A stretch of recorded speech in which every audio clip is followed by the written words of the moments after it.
మాత్రే నమః. జై లలితాంబికాయి నమో నమః. అమ్మదాయితో అందరూ బాగుండాలి, అందులో మనం ఉండాలండి. మన బంగారు లలితమ్మ గురించి 102 అలాగే 103 శ్లోకాలలో ఏం వివరిస్తున్నారో చక్కగా తెలుసుకుందామండి. మనం ఇదివరకు కూడా చెప్పుకున్నాము, మానవ శరీరంలో మొత్తము 7 చక్రాలు ఉంటాయి. ప్రతి చక్రాన్ని సంరక్షించి కాపాడే ఒక దేవత లేదా యోగిని ఉంటారండి. ఈ 7 చక్రాలకి 7 యోగిని అమ్మవార్లు ఉంటారు. వీళ్ళందరూ కూడా మన లలితమ్మ కిందనే ఉంటారనమాట. వీళ్ళందరూ మన లలితమ్మకి సహాయం చేస్తూ ఉంటారు. అందుకనే మనము లలితా సహస్రనామంలో 98వ శ్లోకం నుంచి 113వ శ్లోకం వరకు మన 7 చక్రాలని కాపాడే దేవతల గురించి మనం వివరణ తెలుసుకుంటామండి. ముఖ్యంగా గర్భిణీ స్త్రీలు 1వ మాసం నుంచి 7వ మాసం వరకు ఏ మంత్రాలు, లలితలో ఏ నామాలు చదువుకోవాలి, అలాగే ఏ నైవేద్యాలు నివేదించాలి అన్నది మీరు తెలుసుకోవాలి అంటే నా ముందు వీడియోస్లో కూడా నేను పూర్తి వివరణతో చెప్పానండి. 98వ శ్లోకం నుంచి తప్పకుండా చూడండి. ఈరోజు మనందరం కూడా 102వ శ్లోకము అలాగే 103వ శ్లోకం తాలూకా అర్థాలు ఇప్పుడు మనం తెలుసుకుందాం. మణిపూరాబ్జ నిలయా వదనత్రయ సంయుతా వజ్రాదికాయుధోపేతా డామర్యాదిభిరావృతా. ముందుగా మనము 102వ శ్లోకం తాలూకా అర్థం తెలుసుకుందామండి. ఈ శ్లోకంలో మణిపురా చక్రం గురించి, మణిపురా చక్రం ఎక్కడుంటుందని బొడ్డు భాగంలో ఉంటుంది. ఈ చక్రాన్ని కాపాడే దేవత పేరు లాకిని అమ్మవారు అని ఈ శ్లోకము వివరిస్తుంది అన్నమాట. ఇక్కడ లాకినీదేవి ఎల్లవేళలా మణిపురా చక్రము మానవ శరీరంలో బొడ్డు భాగంలో ఉన్నదాన్ని కాపాడతారు అని ఈ శ్లోకము సూచిస్తుంది.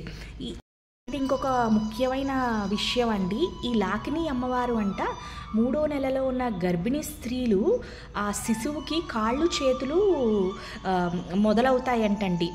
కాళ్ళు చేతులు చక్కగా ఆరోగ్యంగా పెరగడానికి ఈ లాకిని అమ్మవారు మణిపురా చక్రంలో ఉండి సహాయం పడతారంట. ఈ అమ్మవారికంట 3 ముఖాలు ఉంటాయంట. ఈ అమ్మవారికి 4 శక్తివంతమైన అస్త్రాలు ఉన్నాయి. మొదటిది వజ్రాస్త్రము, తర్వాత దండమండి, బెత్తము, అదే మన వారాహి అమ్మవారు దండనాదిన్యై నమః అని చదువుకుంటాం కదా, బెత్తం పెట్టుకుంటారు. అలాగే త్రిశూలం అండి, శక్తికి సంకేతము. ఇంకొకటి అభయముద్రం అండి. ఈ అమ్మవారి కిందనంటండి మొత్తము 10 యోగినులు ఉంటారంటండి. వీళ్ళందరూ ఈ 10 దేవతలు కూడా ఈ లాకిని అమ్మవారికి సహాయం పడతారంట. అమ్మవారికి ఎంతో ప్రియకరమైన యోగిని అమ్మవారి పేరు ఏంటి అంటే డామరి. ఇలా 10 అమ్మవార్లు ఈ అమ్మవారి కింద ఉండి ఈ మణిపురా చక్రము క్రమంగా పనిచేసేటట్టు చూస్తారంట. దీంతో 102వ శ్లోకం అయిపోయిందండి. ఇప్పుడు 103వ శ్లోకం తాలూకా అర్థం తెలుసుకుందాము. ఎందుకు అంటే 102, 103 రెండు కూడా మణిపురా చక్రము అలాగే లాకిని అమ్మవారి గురించి వివరిస్తాయండి.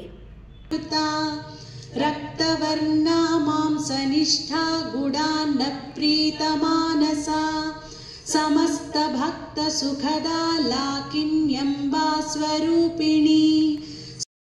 లాకిని అమ్మవారి ఒంటి రంగు ఎర్రగా ఎరుపు రంగులో ఉంటుందంటండి. 3వ నెలలో ఉండే గర్భిణీ స్త్రీలు తాలూకు శిశువు కూడా అంటే అప్పుడే చర్మం మొత్తము గోధుమ రంగులో ఉంటుంది కదండి, అలా ఏం ఉండదండి. ఇక్కడ 3వ నెలలో ఉండే బిడ్డ కూడా ఎర్రటి ఎరుపు రంగులో ఉంటారంట. ఈ అమ్మవారు ఆ శిశువులోని అంటే లోపల చర్మం వెనకాతలు ఉండే మాంసము కూడా ఎముకలు అన్నీ చక్కగా వచ్చేటట్టు ఆరోగ్యంగా ఆ బిడ్డ పెరిగేటట్టు చేస్తారంట. ఈ అమ్మవారికి ఇష్టమైన ప్రసాదము గూడాన్నం అండి. అంటే మధుర మీనాక్షి ఆలయంలో ఎక్కువగా ఈ ప్రసాదాన్ని చేస్తారు.